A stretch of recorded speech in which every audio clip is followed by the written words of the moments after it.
Washington State. I hope he listens to this call. And he was talking to me about the Lever Code. And he's like, wow, you really like the Lever Code, and you told me. I said, of course, it's wonderful. The Lever Code's a wonderful process in military law. I said, I love it. He said, but I thought you were all common law. I said, sir, look, all types of different jurisdictions you're going to run into. I said, when I try to use international, like maritime law, if I'm dealing with citizens of France, my common law bullshit goes out the window. I'm going to have to adjust my claim, depending on the jurisdiction, the property. So believe me, I'm not one of these knuckleheads who just say common law is the only thing, everything, and nothing else. Oh, I'm going to maybe have to move in different jurisdictions and deal with people, maybe, who want to move their claim into their jurisdiction. And I'm going to have to adapt to it. So I said, he's like, wow, well, you really know the Lever Code, and I'm really surprised you didn't jump on me and make fun of me. I said, no. I said, it's a wonderful thing. I said, and anytime you want to come on, I'll start a show, and we'll just go around and around about the Lever Code. Why it's good, or why we can use it, and how we can use it, where we can use it, and where we shouldn't use it.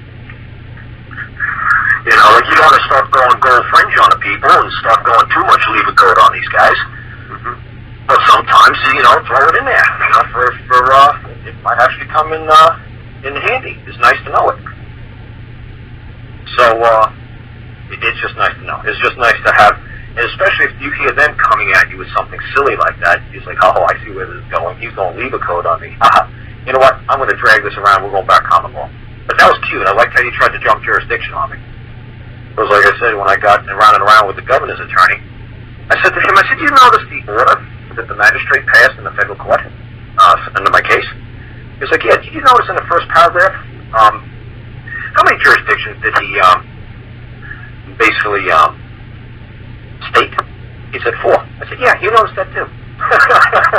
He was bouncing me from like maritime, admiralty, common law. He was bouncing me all over the place. And he even threw his own personal jurisdiction in there. He believed that this was his case and he was going to move it. I said, did you notice that? That was pretty sharp how the guy did it. I said, I really enjoyed it. He's like, yeah, I was trying to figure out, the man's name was Franklin Johnson. He was the governor's attorney. He was like, yeah, I kind of trying to figure out where he was going with that too. I was like, maybe he didn't think I realized that he was trying to move it out of the common law side of the court and try one of these other 3 options. I'm not going to let him do that. I'm dragging him right back to my side of the court. But I guess he's going to think I'm going to not notice that he just whipped out 3 entirely different jurisdictions in one paragraph, and I'm just going to let him get away with it. So once you realize the different jurisdictions that these courts are ordering you to abide by or move under, you say, no. No California Code 1, 2, 3, 4. No ordinance this. No rule of civil procedure this. No. We're moving it back over here. But they're going to try. And like I said, when attorneys talk in court and judges talk in court to each other, they will move the jurisdiction so fast it'll be like light. You say, excuse me, guys, I have checked. He's like, what? Get it back to this side of the court.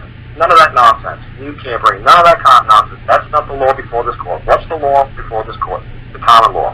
This is the law that I've moved because this is my claim. Don't try to drag it under some other jurisdiction. That's why I tell people, your claim has got to be 1 sentence long because that's common law. If you do not say it exactly the same way all the time, like I say, you uttered a forged instrument in which had interfered with my right to property. There you go.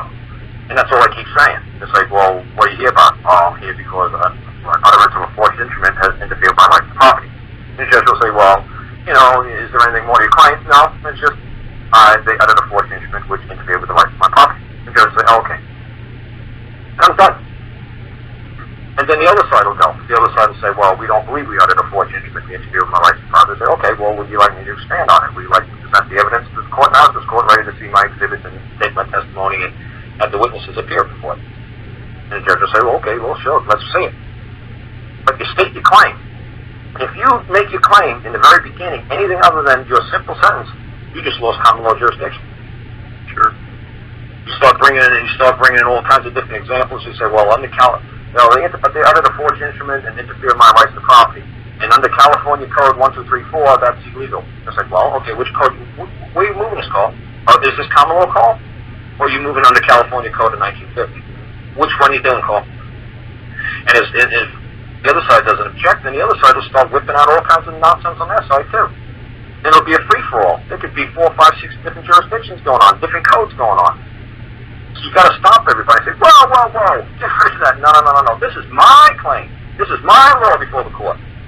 The court's to determine whether my law is good law, not his law. He can't bring that law into this court. He can't bring that code nonsense. I don't wish he got that code from. I don't like that code. That's not what's before this court at this time. The interpretation of my law is before this court at this time. Not his interpretation, my interpretation of the law. This is what I say the law says, and this is how he interfered with my right under this law. And they'd have to drag him back and say, well, answer the man's law. Did you or did you not interfere with his rights according to his law that he brought to the court? The right to be left alone. Or the right not to be trespassed. Everything's basically a trespass. So did you trespass upon this man? Yes or no? Which means the right to be let alone, or tons of rights. Almost every single thing that they possibly do to you is a trespass. So that's why I always make my claims in common law trespass. And then under that, I'll say forgery. And that's basically what my lawsuit said. It said on the front cover. It said trespass and forgery. That's all. What type of trespass? Forgery. What is forgery? You create a false document in which led to somebody's home. Somebody believed in it, and they found out later on it wasn't true. That's all. That's what I say to folks. You got to get in and out of court so fast it's scary. I notice when you do your notices or your documents here, you're signing at the bottom, but I don't see any kind of a jurap or you're going to verify. You say you like to verify what you do. That's all I say. You put some kind of wording. Yeah. What do you say I verify? Well, I say it at the very beginning. At the very beginning of the document, I say I verify it be true. And at the bottom, you can say at the very top where you do the caption, you could state it as well. You could say verified claim or verifiable claim at the very top, like where you do trespass, and then you do the colon, and then you write forgery, and then you make another space. You can say verified claim. And there you go. If you want to do it at the very bottom, don't ever do that nonsense the lawyers do. If you see something that comes back saying, I certified, blah, blah, blah, that's a lawyer. Under penalty of perjury and all that? That's a lawyer. A certification means zero. There is no way you could be held for perjury or for a crime or for false or lying or for anything just because you say you're certified. Verified is where you get them. You say to them, when you answer my claim, I will only accept verifiable answers. I will not accept certified answers. I will only accept the verifiable answers. Because you're just wasting my time if no man's going to appear. Anybody can certify anything. I mean, like a notary, she can certify anything. She doesn't know what's on that paper. You go to the bank lady, she's making, $5 an hour, $10 an hour. You say, hey, who does a notary here in this bank? Oh, she does. You say, okay, can I see your driver's license? Yeah, okay.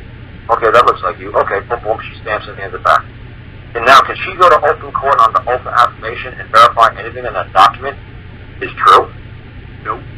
No, she doesn't know what the hell you wrote. You could have basically handed her a blank piece of paper. You could have put a big X on it, and she would have signed a stamp and said, well, that's kind of weird.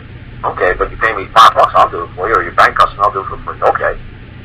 Kind of seems goofy, but okay. I'll say that this piece of paper was before me on this date, March 28, 2013. Okay. And that's it. That doesn't mean anything on that's true. So when the attorney says, well, this is certified and notarized, no, damn. Notarized and certified, big deal. So that piece of paper existed in front of somebody other than you. Wow, whoopie-doo. Is somebody going to verify any of this nonsense on this paper? That's all I want to know. Is somebody going to come to court and answer any of this crap verbally, open their mouth, in viva voce, and swear under oath of affirmation that all in there be true? No, well, then you're wasting my time. Because this is going to be over 2 minutes. If nobody's going to come to court and verify this nonsense, I win. I'll verify it in court, yeah. The other side will say, are you going to verify any of this stuff? Oh, hell no. I say, oh, hell no. Jesus goes, I know what the word verified means. I ain't going to open my mouth and say shit. And that's whenever you say to people, look at Richard Cornsworth's video about Trinity versus Pagliaro. That's where I learned it from. No attorney can motion a court or order a court to to make summary judgment because it did not come through oath of affirmation with any first-hand knowledge from any competent witness. Competent, because the attorney can't testify in a common law court. He's not competent. So it's kind of funny hearing that an attorney's not competent. Is that attorney competent? No. So they say, well, look, we're just Joe Six-Pack, Joe Normals. We're not competent. Bingo. We're not. And be happy you're not competent. Because you're not competent to stand in the statutory court. That's right. That's why they provide you with a decipher code reader for you, an attorney. They'll decipher the code for you.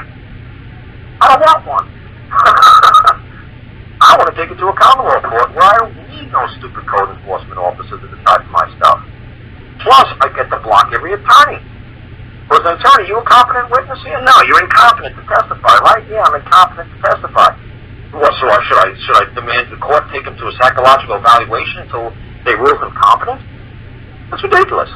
But it'd be pretty funny. The judge say, well, I move this court to hold him for an incompetency hearing until he proves to the court that he's competent to answer in this court. Yeah, take him away until he can prove he's a normal six-pack man. And he stops talking this loose gibberish. Yeah, then let him come back and stand and testify. That's all they're doing when they're saying it's a competency thing, which is even sillier because the people they send you to for competency, they're psychologists. They didn't go to law school. They didn't pass the bar. Right. Now, what the questions they're going to ask you? They're going to ask you, well, what was the ruling in Hale versus Hinkle? Or what was the impact of Fuller versus Johnson, 1947? They're not going to ask you that stuff. So what do they mean by competent? You have to know what they mean by competent. You understand the nonsense, this code that this man's saying? No. Is there any law that requires me to know? No. It's just that simple. I'm glad I'm incompetent. Because I don't have to stand here and speak to any of you. Right. And you can't. What does it take to rescind this or revoke this contract? The short little statement you made in there that I got, and then to finish it, you just would sign it yourself, or would you have to get it? I'd say to people, be incredibly polite. Say, oh, if I was sorry for any inconvenience. But I was incompetent. I'm incompetent to stand, or I'm incompetent to engage in any intercourse of commerce with you both. Just be really sweet about it, and just say I'm not competent to enter into such a form of an agreement. That way, you have no standing because you have no status, because you have absolutely no idea, because you're not the person who wrote the code. You're not the person who wrote the contract up. You have no capacity to understand any of this nonsense because you don't know who even created this damn thing. You just say it's not my wish, to be engaged in this, in this endeavor. You can say it as nicely as you want to. Say I did not create this. I have no idea who this person is trying to contract with me is. I'm not competent in this code. There's nothing in law that requires me to be competent, and I just can't accept this wonderful benefit of this gift at this time. Because I perceive that it was going to cause me harm.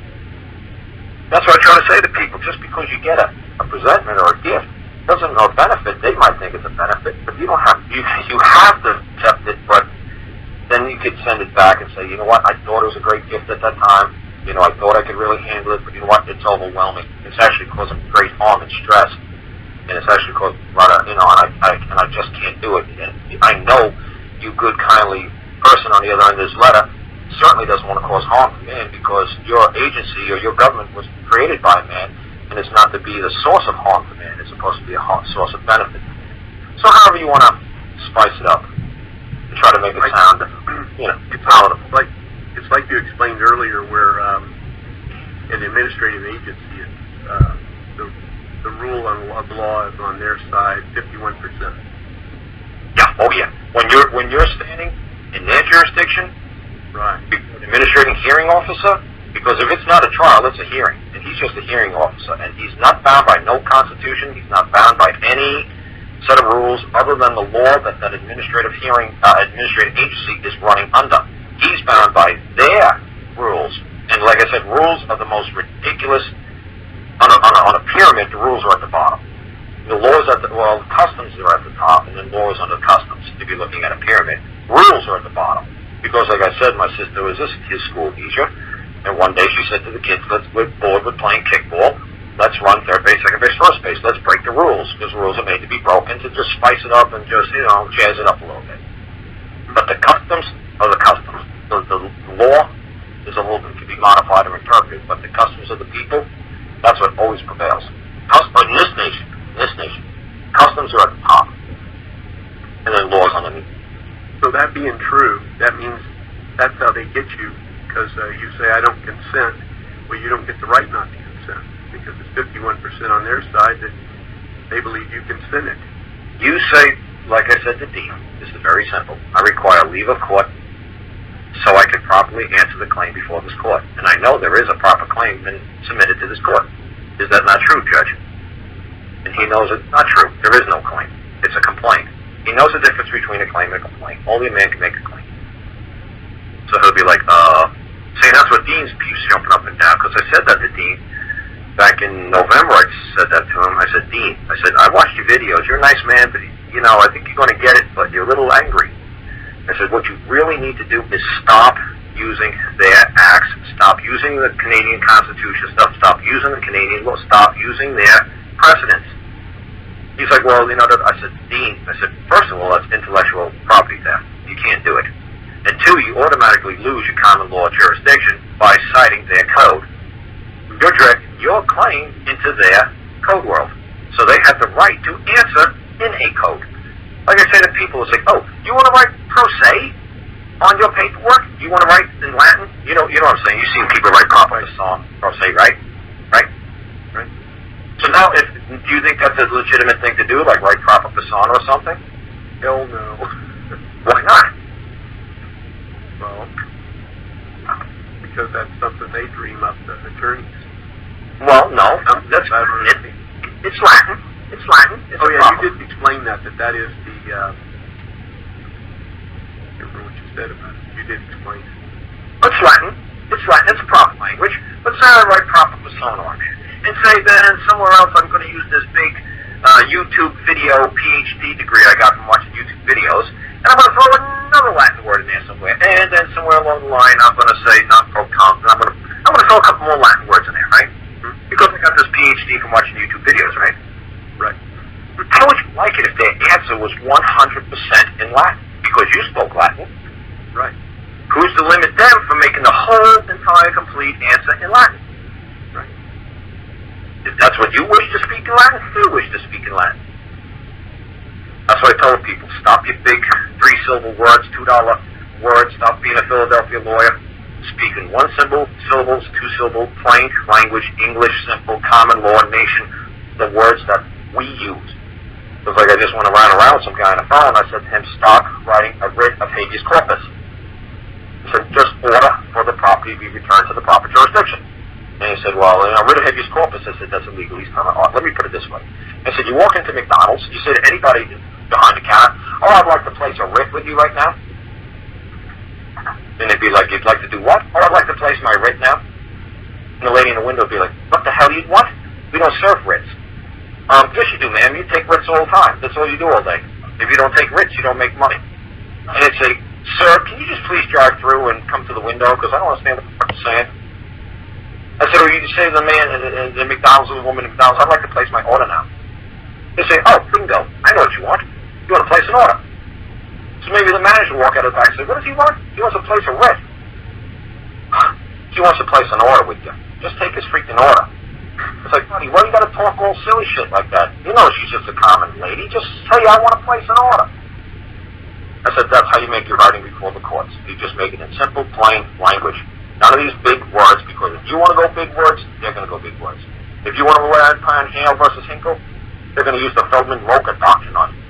And then that's only, it only takes like 6 semesters for a typical law student to understand the Feldman doctrine. But if you want to say, well, I'm going to rely upon the Erie doctrine, or Hale versus Hinkle, well, they'll throw the old Feldman doctrine on you as an answer. Now go ahead and decipher that nonsense. So you see what I'm saying about keep it simple? Sure. It's like magic. Stop using YouTube PhDs that everybody's getting online and keep it simple. And we can move through these courses like lightning. One sentence, done. Does anybody got a claim? No, I'm done. I require leave of court. Is there a proper claim before this court so I can properly answer it? Yes or no? We'll go to the other side. You got a proper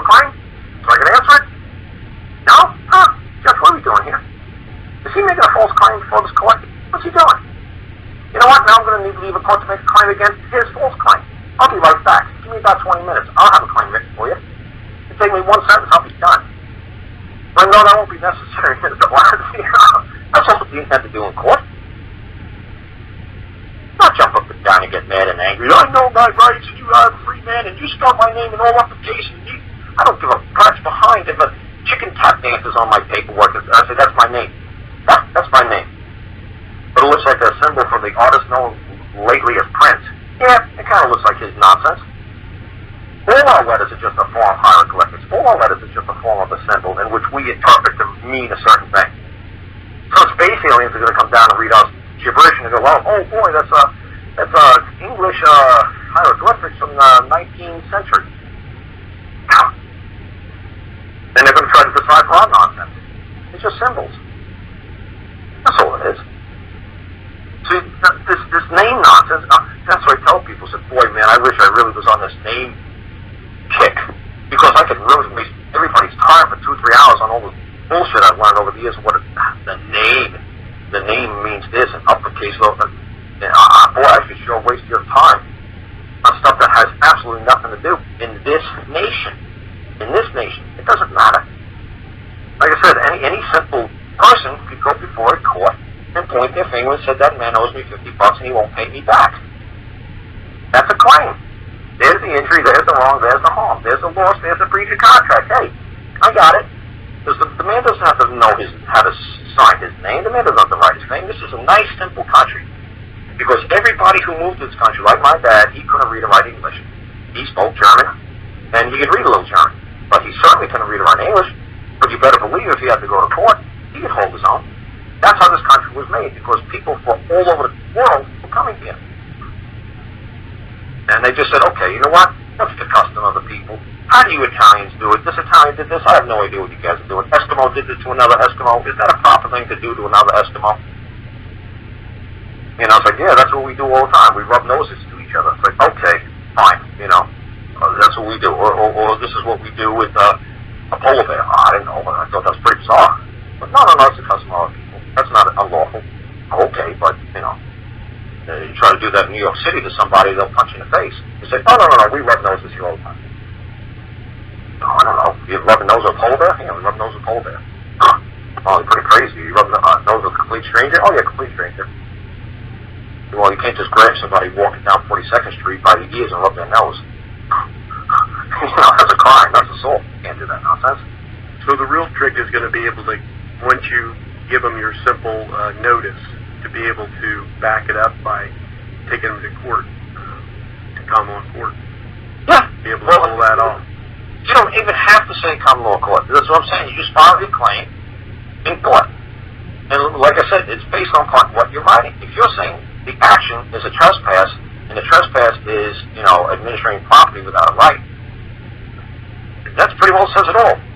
Trespass, you're not using any kind of California statute code for trespass under section 1234, because I'm sure there's a trespass code in California. This law paperwork has absolutely no codes. It's not relying upon any precedents based on some code that happened in the past or any of their, you know, because you don't know how they moved Hale versus Hinkle. I don't know what jurisdiction they moved under. I believe it was under some sort of commercial law. And I know Hale versus Hinkle had something to do with an accountant of a fruit and vegetable company in New York, and the state attorney general from New York State was trying to acquire all the records from the company, and Hale said, no, you're just going to get the, what do you think we didn't pay taxes on? The import of what? Bananas. Then all the paperwork you're going to get is for the bananas. We're not going to give you the apples and oranges and watermelons and everything else. And New York State said, no, we chartered you, we created you, we want all these damn records, you want to give it to us. The United States Supreme Court said, no. The corporation has, can use the Fourth Amendment, Fifth Amendment, the right to self-incrimination. They don't have to testify against themselves, and they could be securing their paper and property just like a man who's sovereign. So everybody says, oh, Hale versus Hinkle. Supreme Court says man is sovereign. Well, it basically has to do with an import-export company for fruits and vegetables. Now, if you want to say, your case on Hale versus Hinkle, okay. You know, you're just trying to stretch it and saying, well, a fruit and vegetable company has rights, well, so do I. Why? Just say I'm a man. Just by saying I'm a man, there you go. They know you have rights. It's self-explanatory.